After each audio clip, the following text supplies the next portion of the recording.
All right, hello. So today we're just gonna be talking about this fantastic campaign that you put together a few years back, which was a D&D campaign, 5th edition, that we called Unit Trigger. No, Sorry, Lucca Trigger. Lucca Trigger. Yes. The Unit Trigger came after, where the basically the concept was to play Chrono Trigger, the whole video game that I had never touched before. That was like one of your childhood sweetheart video games. But instead of playing it as a video game, we sort of like just played it as a D&D campaign. And I tend to be to play characters that are more like overthink things, do shenanigans with the game mechanics and everything like this. So you advised that I play as Lucca. Yeah, as I recall, because when I'd been developing this, I was thinking like, okay, well, the point of view character is Chrono, and if Simon wants to play Chrono, he can play Chrono, but I'll give him the option of any of the main trio. And the first one I described to you was Lucca. Yeah, and you were like, everyone, like, once we reach level 4, everybody's gonna get access to magic, because I needed 3 levels of artificer to get to the armor subclass, and then after that you were like, and then you never touch the artificer class ever again. Yep. No, that was exactly how it worked out. So like, I was playing as Lucca, and you were playing all of the other NPCs, and basically this video is about us sort of like remembering how those events unfolded, talking a little bit about the game mechanics that you leaned on to like replicate similar emotions and similar story beats, and also how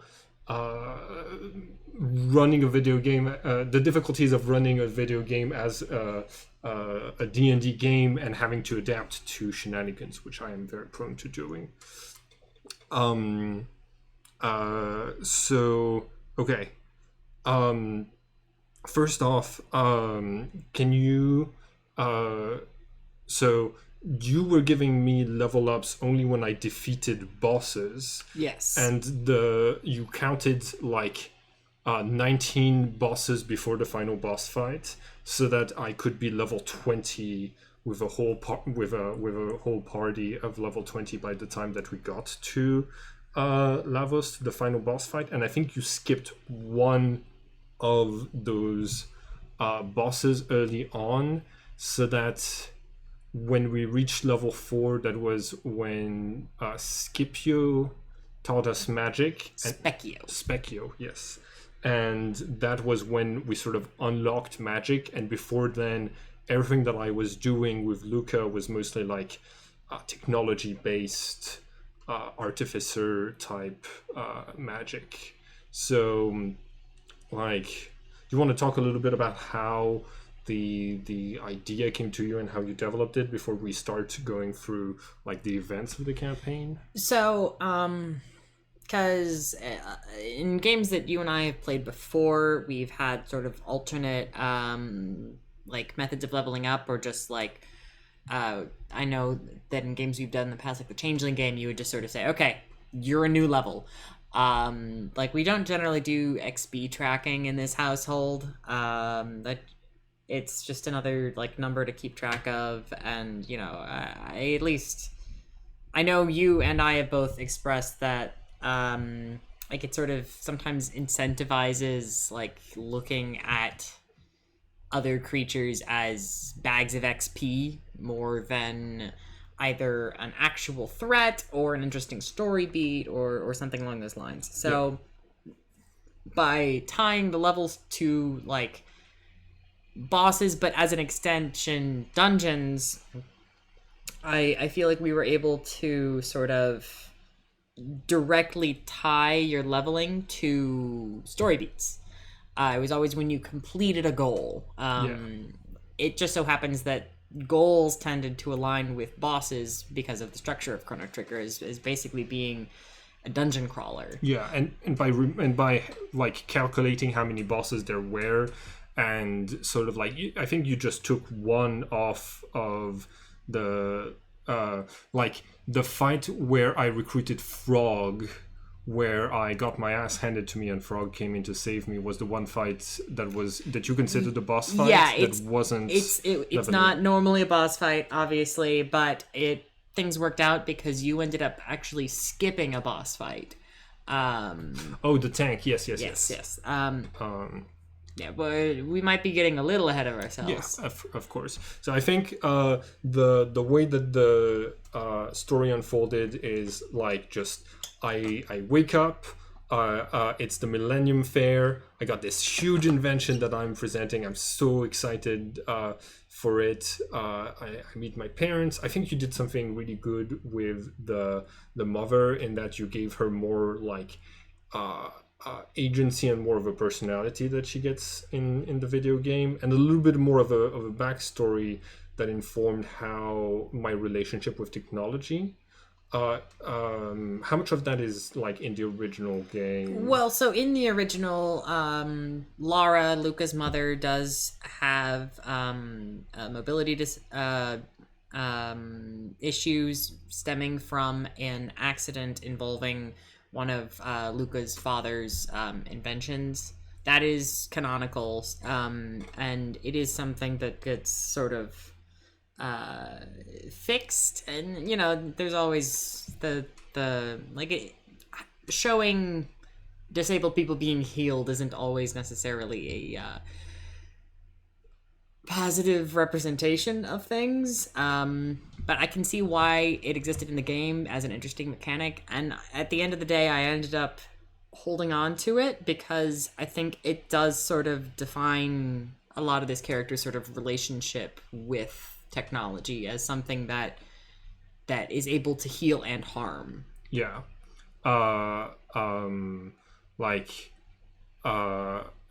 In like the recent philosophy tube that I saw, they talked about how disability doesn't stop, like the boundary for disability and handicap doesn't stop at the body of the person who has the disability. It's kind of like all around in the world, whether it's like made in a way that can accommodate people, like with elevators for people who have mobility problems or things like this. And I feel like by adding like mobility stuff inside the home and things like this, you were able to be like, it wasn't the only aspect of that character.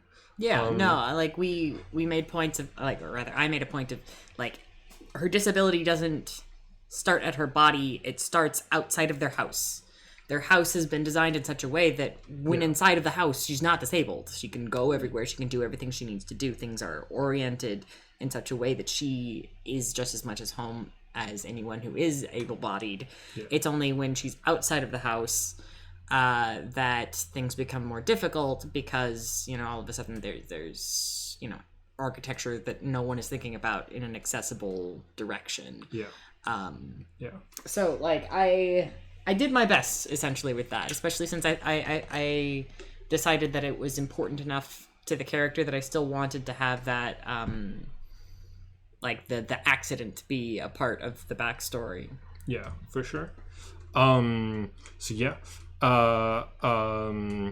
So I go to the fair. I meet there with my best friend, and I love what you did with Chrono of actually playing him as mute. And like we discussed throughout the game that like, yeah, we can have a sort of version of sign language.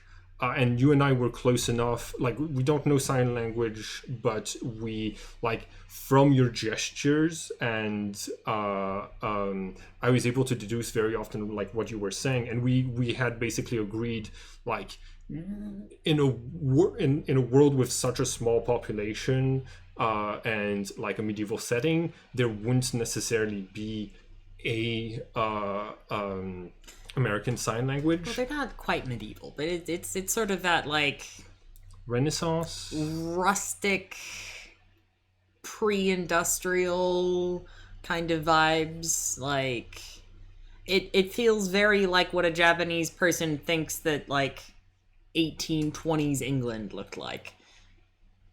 Yep.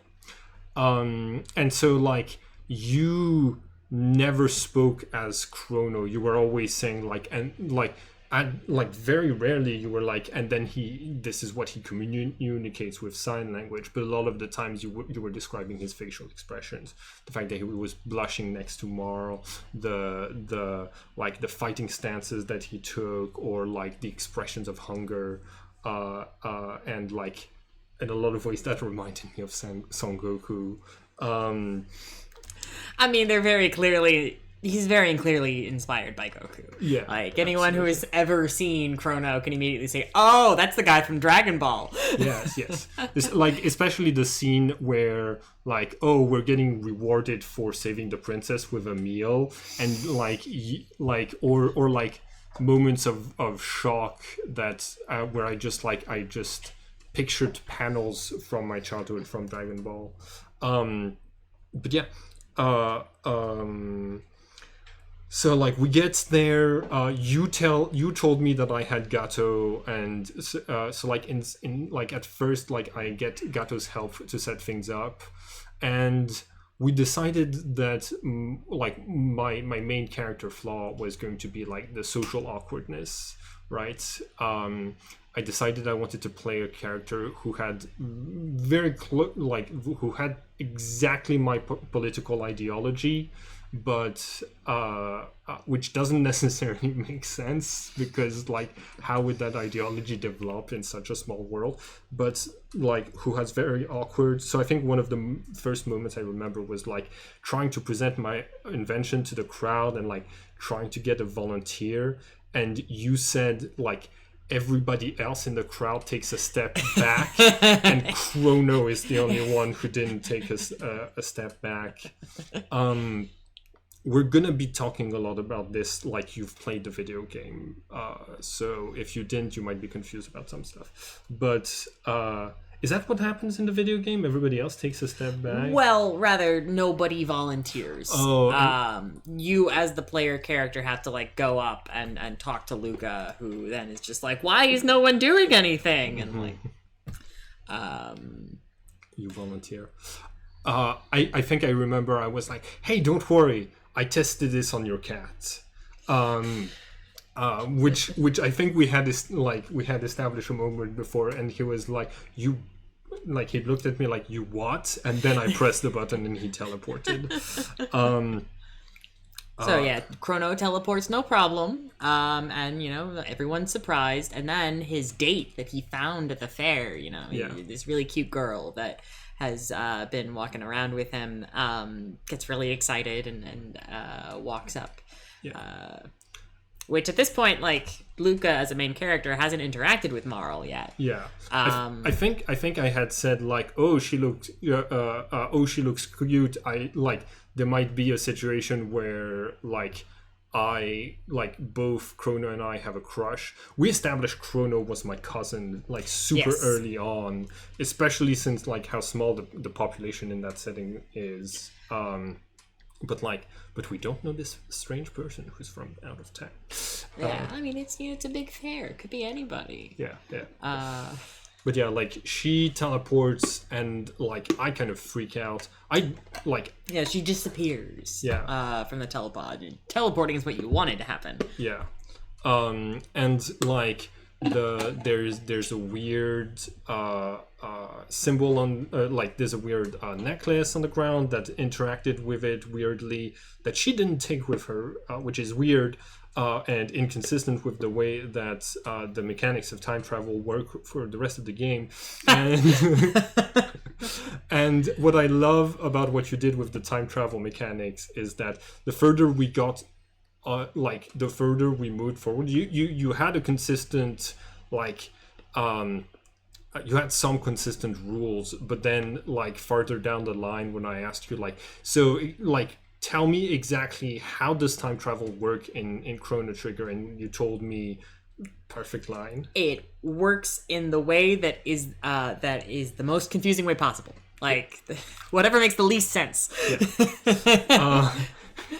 And I love that because like you look at all of the ways that time travel or like time anomalies work in this game, and it's like it's in like there's no consistency at right. any given point. Like within the video game itself, it's very much what tells the most interesting story.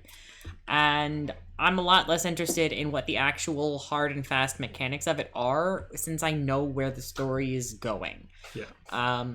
I think that was a really good move on the part of the writers of the video game itself, and far be it from me to correct them. So yeah, I just rolled with it. Yeah.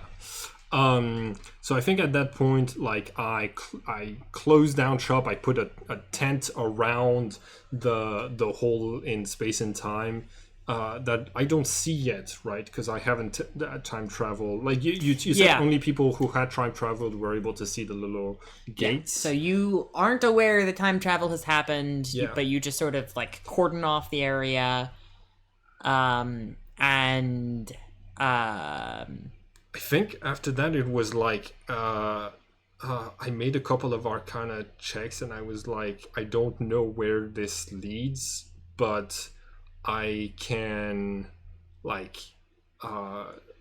but if we want to get her, we got to send someone or something to like to wherever I sent her. And I think like what happened? Chrono volunteered? Did like? Because I'm actually not 100% certain what our next step was, because I remember like in the video game, Chrono volunteers and Lucca like stays behind to work on the gate key. In order to be able to consistently move back and forth between the two time zones. I just made the gate key and went there, and we took Gato with us. I believe so. Correctly. You, Chrono, and Gato all went through at the same time. As I recall. What? We didn't like. You had to make a character sheet for Gato around that time as like an animated armor or something. Yeah, I think that's what I used. It was either that or no, I definitely didn't use the Artificers. Yeah, because I wasn't the subclass of Artificer that would allow me to do that. Okay, so this is what my party looked like at the end. You can see that Flea, who's an enemy boss fight, was part of my party at the end as an archmage. Okay, so hold on.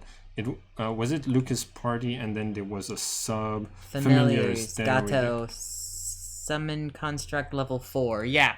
Oh yeah, later, because I got that that spell slot that like of summon construct, and so I put it into a character sheet, and I had like the stone and the metal options, and the clay option. Well, now I'm really not remembering what we did before that. I think before that we did something else. But I remember like it was a point of discussion of like, so how are we gonna make the mechanics of like who can time travel and who can't, who counts as a person and who counts as a robot? Because very soon as an artificer I had like familiars and my little like infusion that is a flying, well, we made it into a new, but I basically like had a new and some mechanical it was like mechanical familiars. I think by like the rules of D&D it's like an homunculi or something. Yes, a homunculus, that's what that's what it was called. Where I don't see the and I had the Awakened Spellbook down the line, but I don't see where the you can always search the familiars where, because they're not in non-active. I mean, it doesn't matter at the end of the day. But I got we got some great images for that. Anyways, Frey did a ton of prep for this bit. Yeah, just search new on the search bar. Oh, the new I think is in the. If that's what you were looking for. No, I was looking for the other familiars. Where is the new? That's okay. It's fine. It's all right. So yeah. We go to the past. Like slowly looking at around me at the topology. I'm like, oh, like this is the same place. The mountains are in a similar spot.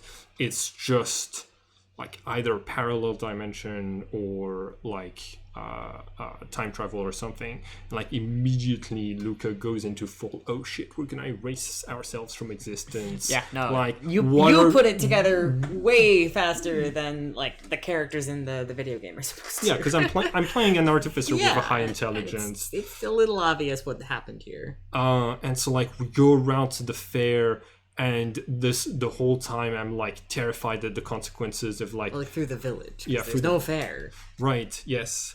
We meet the blacksmith who looks exactly like my dad, and I'm like, oh shit, if this guy dies, that erases me from reality. And like just the whole like I think we established that I had books on the theories of that my dad had written. A lot of the like complex treatises of ideas that I, as a like person from that era, should not know. When we wanted it me to conveniently know about stuff like Back to the Future theory of how time travel works, we kind of just said my dad wrote it in theories. Yeah, no, I mean, I think we agreed that your dad was like a level 1 artificer early on, so he was definitely way ahead of his time. Yeah. Technologically. Never a level 2, because you didn't want him to be able to get bags of holding like I did. But you know, he was very, very advanced in stuff and had been around for a while, and so had a bunch of like theories and all this stuff.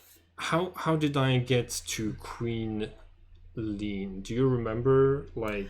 well, because you were following rumors of Marl. As you talked to village people, they were like, well, thank goodness someone found Queen Lean. She was wandering around the mountains. Who knows how that could have happened? And, you know, the mountains in question are the same mountains that you showed up in. Yeah.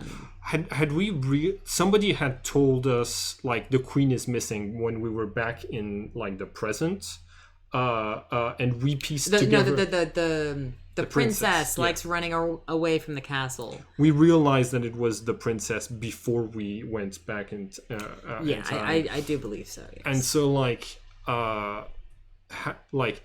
did I just waltz into the castle? Basically, yeah. You go up through the forest, you show up at the castle, and, you know, people are just like, wait, who are you? And... Queen Lean comes down the steps and says, you know, these people helped rescue me. Let them through. You know, I'd like to speak with them again. Yeah. And then she disappears into the void, confirming my worst fears that by altering the lives of your ancestors, you might erase yourself from existence. Back to the Future style. And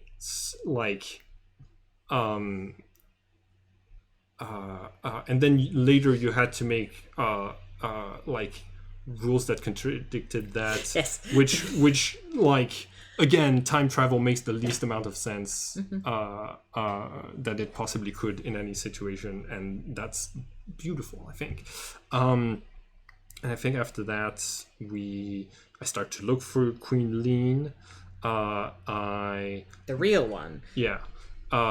There hadn't been the first boss fight yet. I was still level 1, if I remember correctly. And then I go to this like mysterious church and get my ass handed to me, like, because it was just a 2 party of level 1s, and in 5th edition DnD, like a stiff breeze can blow over a level 1. Yeah. Like, I mean, you were a level 1 artificer and a level 1 fighter. Yeah. And I think I put you up against 4 cockatrices, which was absolutely a mistake. Oh yeah, because they can paralyze you real bad. Like, and they did. Yeah. It technically was a TPK. They both ended up paralyzed, and there was kind of nothing to do. But because canonically, this is about where Frog becomes introduced. You have to get through the fight, but he then saves you after the fight when you get ambushed by a fifth one. So I was just and he cleans up the rest of this. You don't gotta worry about that. And then he's a paladin. And so he's able to bring you back to life. Yeah, and I remember that you were and he's gonna be he's level 3 now, but he's not gonna level up. So everyone was exactly the same level that I was the whole time. And I think, as I recall, I made the ruling that nobody gets access to level. I don't think it was any. It was either any spell slots or level 2 spell slots. I think so. Marl had some unexplainable. I think she had guidance, and you were allowing her to use first level healing spells. Yeah, I think that was the deal. Was that no one got access to level 2 spell slots or above until after you'd been to see Specchio. Yeah, because Specchio unlocks your magic. So Frog could use, say, a Divine Smite, but he couldn't use any of his level 2 spell slots that he has as a level 3 paladin. And we were just flavoring it all as weird effects. Yeah, weird effects, non-magical. I was using a bunch of science to explain grease and fire hands and everything like this. And Marl just she's just got this really palpable aura about her of just this wonderful personality, and Frog just has this utter devotion to things. And I mean, he is a giant talking frog, so you can get away with a little bit of magic stuff there without anyone looking at that too hard. Yeah, because magic does exist, but it's only in the domain of fiends that have access to them. Yeah. At least, in the time periods that I visited first. Yeah, magic is a thing of legends. In fact, I had read about you gave me some pieces of information about the different time periods that I might visit. I think just the prehistory, just the Middle Ages. About the Fiend Lord and the hero, stuff like that. Though at this point, because I had decided that any scrolls or other magical artifacts that were found would either be creations of fiends or artifacts of antiquity of Zeal. So you were aware of a previous advanced civilization, but especially as a scientist, you believed that these things were composed of technology that you didn't yet understand. Yes. You didn't really believe in magic at the time. Yeah. I mean, I was able to use techno-magic, which relies on the principles of science, and I just knew that Zeal, I could read Zealian, not talk it, because that's what made the most sense. And I could speak Fiend because I had been around Chrono when he was training against fiends in the forest enough to know what a lot of the basic way of speaking was. Anyways, the first dungeon was rough. I'd say it's probably the only dungeon that you actually ran through as intended. Yeah, I mean, I started doing my shenanigans afterwards, but it was fighting stuff. 20. Yeah, there we go. You want to go to the map? Yeah. Let's see, down. Guardia Castle. That's because all of that is 1000 AD. You got to get past the 1000 AD stuff. Okay, so this is 600. Guardian Treasury, Forest Maze, Truce Interiors. You put so much work into this. Sunken Desert. Oh, some of this is a little mixed up. Sun Keep. Yeah, because we didn't archive it in a way that's Keeper's Normally it comes back in the same order when you unarchive it, but Sun Palace Seal. I mean, Chorus. Dark Ages Overworld, Reptite Lair. I don't see the cathedral. It's not Guardia Castle, but it's Like Action cave. Up. Right there. this one? No. No, that was just the guard. Yeah. The castle. Well, it was there once. Yes. But yeah, like, I think, oh man, yeah, I think that like time was of the essence, so I wasn't taking like short or long rests. But like I trudged through that, you like being as sneaky as possible, trying to avoid as many traps as possible, send Which as many is very ambushes. hard when you're with two people wearing heavy armor. Yeah. Finally got to the boss fight. So it was the Chancellor in hiding. I think I pieced it together and then started to fight him, and then he had a picture of his the Chancellor transforms into a giant monster, a giant fiend, and once you do defeat him, he has like a picture of him and like his wife and like a little kid version, and you held on to that for like the whole campaign. Yeah, no, it's still in my inventory, and that sort of triggered another moment of like, the fiends have families and thoughts and social structures, and we've kind of just been like slaughtering them without really getting their point of view. And it was that picture of like, oh shit, this dude has a kid and a wife. And it took me a while to go back to, but they eat humans for pleasure. Like their society is constructed in a way that is an existential threat to humans. So it makes sense, but like I had a lot of moral crises all throughout this game. Very much so. And I mean, this was also like around the first times that I was introducing the idea of the Fiend Lord. Well, actually, I mentioned that pretty early on. Like you were aware of him from like your historical knowledge. Yeah. But you were starting to get like encounters directly with fiends that believed in what he was trying to do for fiend kind. Which is definitely like important foreshadowing. So you rescue Queen Lean and the Chancellor, who is also being kept there by Yakra.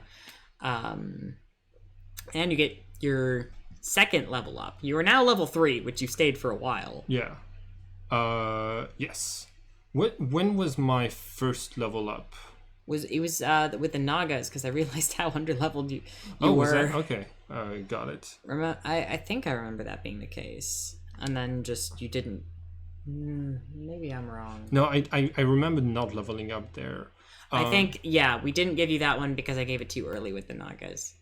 I remember. I had been intending to give you a level at the Dragon Tank, but not the Guardian. But because you skipped the Dragon Tank, I gave it to you with the Guardian. But we can get there in a little. Cool. So this is around when the political shenanigans started. Very much so. But before, I want to talk about just how great of a frog you were playing. Like, it's every time that you started role-playing as Frog, I could tell which character you were doing, no matter what scene you were in. He was doing the old-timey voice, "Thou art," and just like going into the speeches, and like he was an Oath of the Crown Paladin, which is perfect, like perfect choice of class and subclass for that character. Which, if you have only ever played the DS version of Chrono Trigger, and that localization, then, why would Frog be speaking like this? But anyone who's played the original localization knows that Frog had that sort of antiquated speech, which I like a lot of things about the newer localization, but missing that is one of my biggest faults with it. So it's very much something that I wanted to bring to the character, and I thought, sort of having him embody that sort of chivalric romance kind of thing, really, I think, brought something. Yeah, and that scene where he says goodbye to Lean to go into, like, I was like, he's a level 3. I'm still just a level 2. and he's been so helpful. I don't have enough members in my party. I want to keep him with it. Like the whole time I was trying to use reason to try to be like, hey, so like we got more things to do. You wanna join us? And you were like, I have to repent in exile because I wasn't helpful enough during those moments, and my queen needed me, and I'm just a frog, and like I am no hero. Seek thee another. And he ended up being the hero, especially during the first fight against Lavos. Which we're definitely getting ahead of ourselves now. Yeah. Cool. So yeah, like the political stuff happens, and like the banquet for the heroes happened because we saved Queen Lean, and Marl hadn't shown back up yet, I don't think. But basically, like I'm at this table and I'm seeing like everything that's happened. I think she had reshown again. Okay. Everyone was commenting on like, it's interesting how much you guys look alike. Like, thank you for finding her. Yeah. And so I was able to ease off on the like dread of time travel having terrible consequences, and accept that apparently time travel was part of of the history, even if it was retroactively, because I was like, hey, Chrono might be the hero that defeats the Fiend Lord. We'll see, maybe. But anyways, I started being like, hey, like the way things are set up with this kingdom are not great. What was it that I like tried to convince the king to do the first time around, and it made the like I know it was scripted that the military that things get more militaristic in the present. I think essentially you established a constitutional monarchy. Like you established a parliament, you reduced the powers of the king, and yes, I convinced the king that basically like his wife wouldn't have been targeted and in danger if he wasn't the sole proprietor of all power as the king. I didn't have modify memory then. I used it later to be like, hey, you remember during that like banquet where you told me you would like do a parliamentary monarchy? But anyways, I talked with the chancellor about like things that had happened with the Fiend and like how to implement security measures that would protect things in the future so that I didn't need to come back and fix stuff in the past. And then like we head back to the present, and immediately things are like way more militaristic. My dad's got like contracts with the king to come up with inventions that are like for the army. And you have like this weird double memory going on of like you can remember how things were, but you also can remember the way things are. You have like two visual images of like the modern castle in your head, one of which as it was, and the other has like this huge like prison tower. It never happens again in the course of the game. That you change the timeline in such a way, but it was great. I loved it. Full credit where it's due. That particular concept was not original to me. I 100% cribbed it from a really good fan fiction, which I need to find that and reread it because that was really good. I don't remember if it actually got finished. Oh, it did, yeah, because it went all the way through till Chrono Cross anyway. But okay. That wasn't my original idea, but I did like it. Making it more militaristic. Oh shit! I thought that was part of the game when I played it. I mean, like a little bit. But like the radical change from one to the other, like it's not super visible how much of that actually happened. Yeah. So like making that a larger change, like something that was like super noticeable and like impacted your life prior to this moment. I wanted to sort of drive in the point of like, your actions do have consequences. Yeah. So anyways, we split the party. Always a great idea. Yeah. And I go to see my parents because I'm like, I got to check on like what has changed with them. How are things moving along? And I find out about like those military contracts and how my dad's making like destructive inventions now, and like we had established it was like we lived on an island so that the explosions couldn't like actually bother the rest of civilization, but like so it was always like an explosion prone environment, our household, but it was like even more so then. And then like Marl comes along and she's like, Chrono's being No, it wasn't Marl, it was Chrono's mother. Chrono's mother, like right, yeah, Marl was back at the castle and everything. So like Chrono's mother comes and says, oh, Chrono's been like arrested for something, and I like For kidnapping the princess and domestic terrorism. Yeah, and the trial is tomorrow, and I was like, this is a monarchy. That trial is not gonna go anywhere. So like I even had a lawyer sprite ready to go, ready to literally walk into this conversation and start like talking about like strategy. Like I had prepared for courtroom drama, at least a little bit of it. Yeah. I was fully ready. I was a little looking forward to it. But you forgot that I was a level 2 artificer, which means I got access to my infusions. So one of my infusions was a bag of holding, because amazing, right? My second infusion that I used was the new, which was basically a little homunculus that can fly and that can interact with things, and it has a really weak attack, but it can fly, and I have a bag of holding. So what I did is basically I hopped into we went to the castle. I got inside of my bag of holding, first time with many, and the new carries the bag of holding, flies up above the walls, and sort of like drops me onto the roof.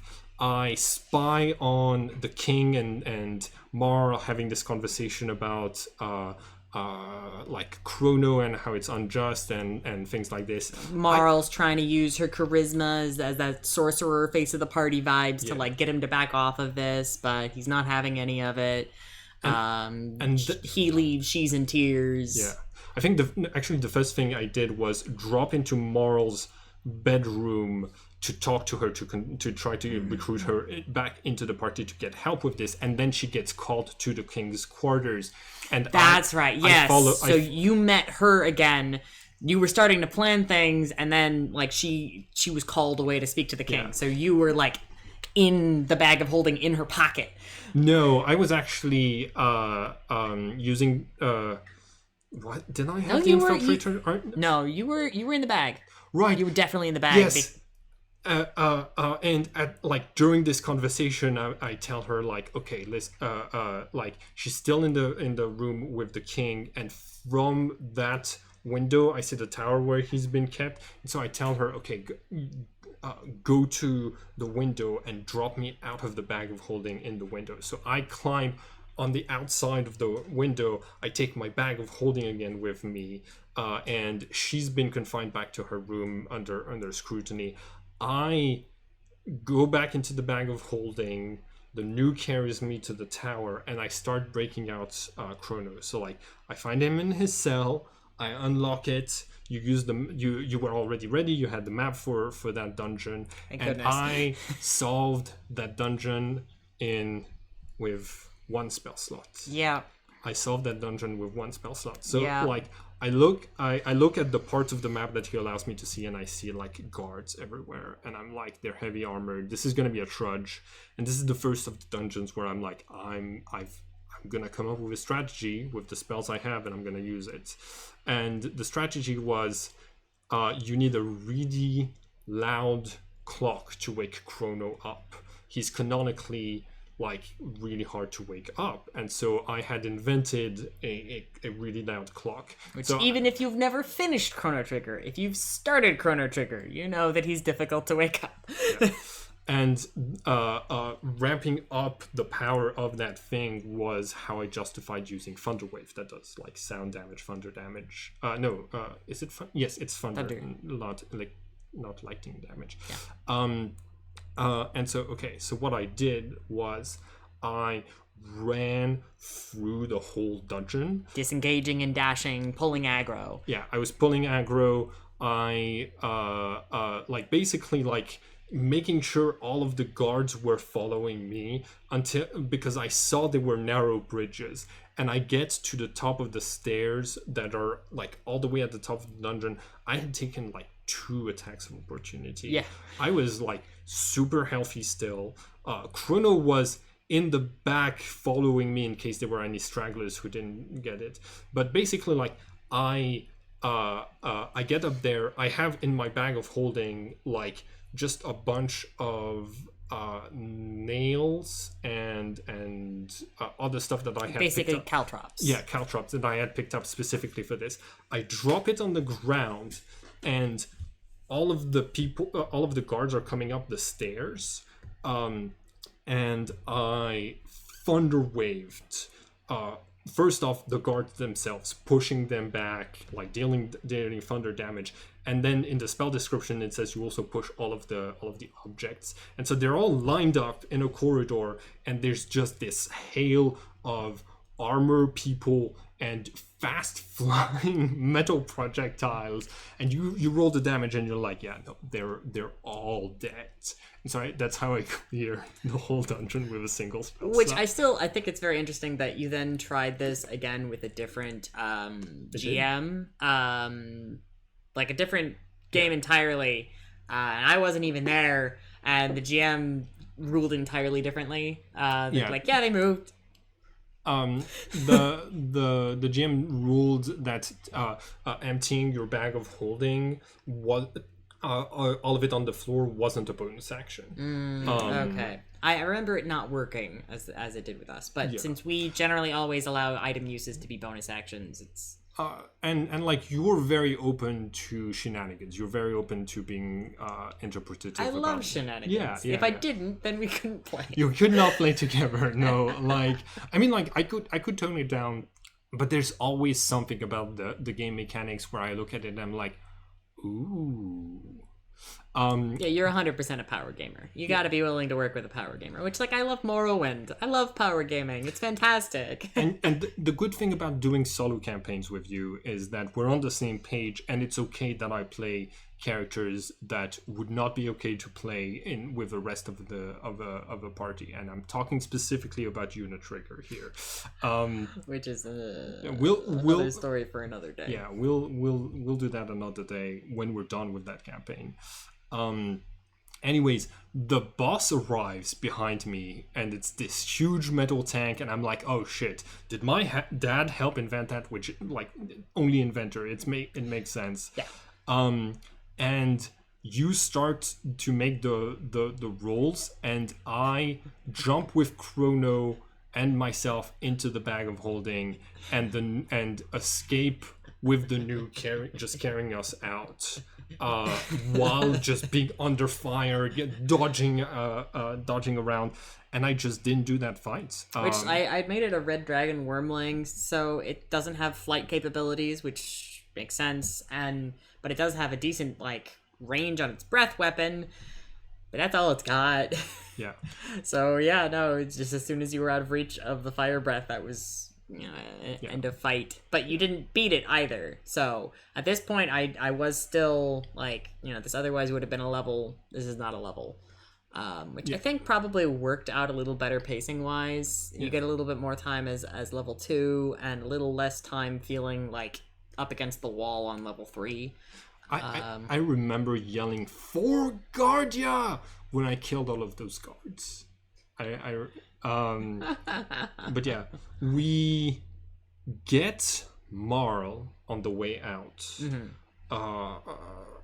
and we just run to the forest, and I think we hid first, and then, like, the place I had left Gato was sealed off by the guards. They started looking at my parents' home, so we had to hide elsewhere. And we just ran to the gate in the forest. We just found it on our way out, and crossed it, and there were 3 of us. Is that when we... That's when you then moved to the future. That's the gate that connects to 2300 AD. Okay, yeah. So yeah, we jumped there and discovered the bleak future, and you had those terrifying like exposure rules for the radiation of the future and how difficult to breathe the air is, like not represented in the video game, but you did a wonderful job. I can't remember the specifics, but I remember that I made you roll, like, I think Constitution to avoid taking damage based on the amount of time that you were out and about. Yeah, or exhaustion or stuff like this. The exhaustion mechanics I do remember because they have things called enertrons that allow them to get a full night's sleep. So I was letting you get long rests for healing and restoration of spell slots, but the kicker there was that it doesn't do anything about your exhaustion. So the longer you stayed there, the more exhaustion you had. Yeah. Even though you were still like getting the mechanical effects of a long rest. So you are going to eventually end up just dead from exhaustion. And you made the food rations start to count. That were on the character sheet, and I love that. And I took one look. I listened to all of the game mechanics you were introducing for exposure, and I was like, "That's too rough. I'm gonna travel inside the bag of holding with the new carrying me around." So we do the dungeon that's like just a city infested with mutants, and the race. Well, before the race, you found the dome that had a fair number of people in it. Yes. Because and like you go in, and there's a lot of people that are very I did my best to sort of have the like defeated, but also like I made communication a little tough with them. Like I think it was the same fan fiction that I 100% cribbed this from, of like it's the same language but it's not. It's like speaking Spanish with an Italian person. Like you're getting it but you're not getting it. Things aren't quite making sense, but you're able to more or less put something together, which I had a lot of fun with. Yeah. And that was, you then fought what I was otherwise going to make be your level 3 fight, what I otherwise wasn't going to give you a level 4 at all. I didn't fight it. The Guardian? You didn't fight the Guardian? No, so I go down to where it is, and you described that it was coming down from the ceiling, and I asked you, is it blocking the door? And you were like, no. And so I disengaged and ran past that boss fight. And like the new was a robot. He counted as a robot for the security defenses of this thing. So being in the bag of holding, I did fight some of the machines, but I skipped that one all the way. I didn't play that. Like I went in there, I saw the what was happening with like Lavos, that he had destroyed the world, and I just ran on the way out. No, you're right. I skipped that. You gave me the level for it. Okay. But okay, yeah, no, because otherwise you would have been off on your leveling. So that one I was just like, well, you've now skipped 2 boss fights. I was going to give you the level that should have been the Dragon Tank for the Guardian fight. Well, but you then skipped the Guardian fight too, so here's the level. Yeah, I did not want to kill anything that wasn't posing a threat to other people. And the people above, they knew it was there. They knew not to mess up with it or that they could die. So I was just like, yeah, no, that's an unnecessary complication. And when you told me, yeah, no, it's not blocking the door, I was like, okay. I disengaged and I run. Yeah, no, that was my mistake. If either of us ever runs this again, it's blocking the door. Oh yeah, for sure. 100%. You like, doors are so important in video games, and you gotta do the same thing. You did have this magical barrier on which the knock spell does not work for all of the spots that need like zillion energy from in the talisman to sort of open. So that was cool because you held firm.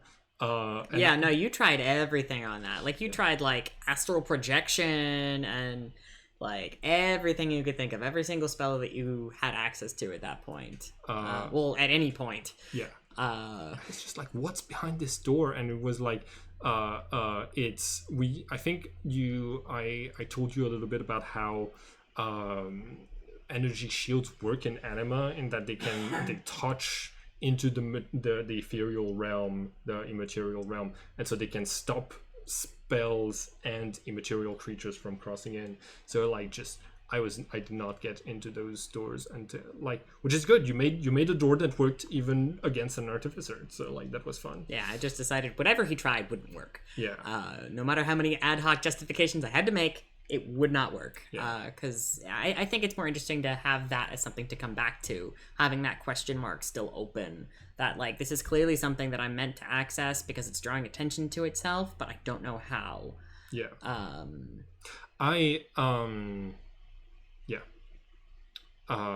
And I think after that, I met Johnny. That was a pretty standard. You made me roll for Chrono for how well he could race, and Yeah. I just lucked out. Yeah, no, you rolled pretty well. I didn't really have anything good planned for the race, so it was just. I'm glad that you rolled well enough that it only had to happen once, because I didn't really have an alternative. It was just 3 dice rolls, if I remember correctly. Yeah. And I just passed 2 out of 3. Yeah. But yeah. And I decided to keep the fucking land speeder, because I was like, hey, this is a great mode of transportation that's like much faster. And we get to... You're an artificer. Yeah, we get to the next spot that has an Enertron that people are not relying on to survive.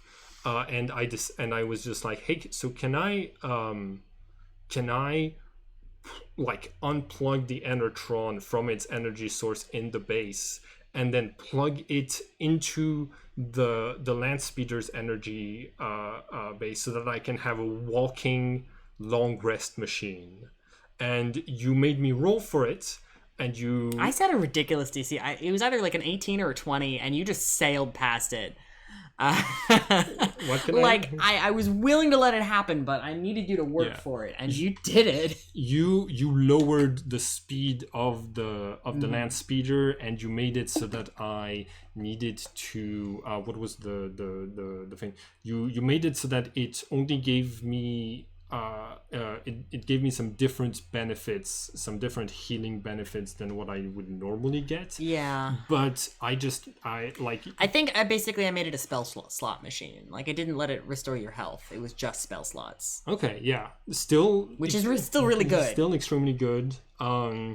I met Robo and repaired him. I think that one went very similar to the video game. Very much so. You know, I had the little dialogue of like, maybe it'll attack us, coming from Marl and Chrono, and you were just like, no, robots only do what they're programmed to do. Like, you were like almost word for word the speech in the game. Yes, I remember playing the video game and multiple times realizing, oh shit, so I played the video game after each segment that we had played in like, I'd let him know, like, you can go up to this save point. Like, yeah. So I got to experience the video game, and it was one of those moments where I was like, I said the same sentence as Lucca did before I knew that was a line that felt so good. Like, that was exactly the reaction that I was hoping to get, exactly like the reaction that like the character has, which just like solidified that you were playing her beautifully. Yeah. Like, it felt so good. And we had I think the standout moment for Robo in that interaction was that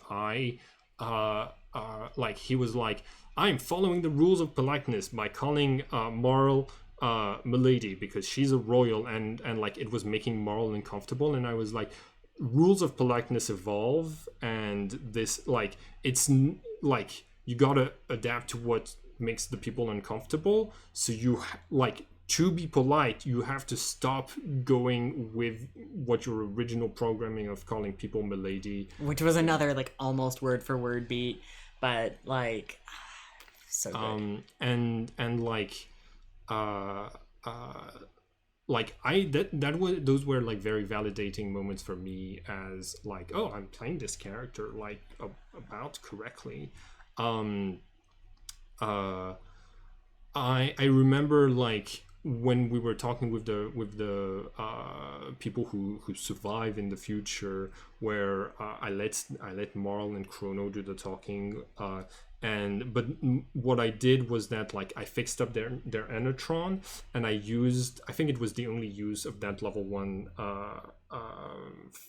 artificer feature, which is you can leave a message, an audio message that pops up when you touch something. And the audio message that I left is, you have to keep up hope, so that whenever someone activated the Endertron, they would hear my voice saying, you gotta keep up hope. Okay, that's all we got for today, but we were planning on doing this in a single video, but we're actually going to do it in multiple videos, where we're gonna talk about sort of like what monster stats you were using, how you were using DnD. You made a ton of magical objects. Yeah. Like borrowed a lot of them from fan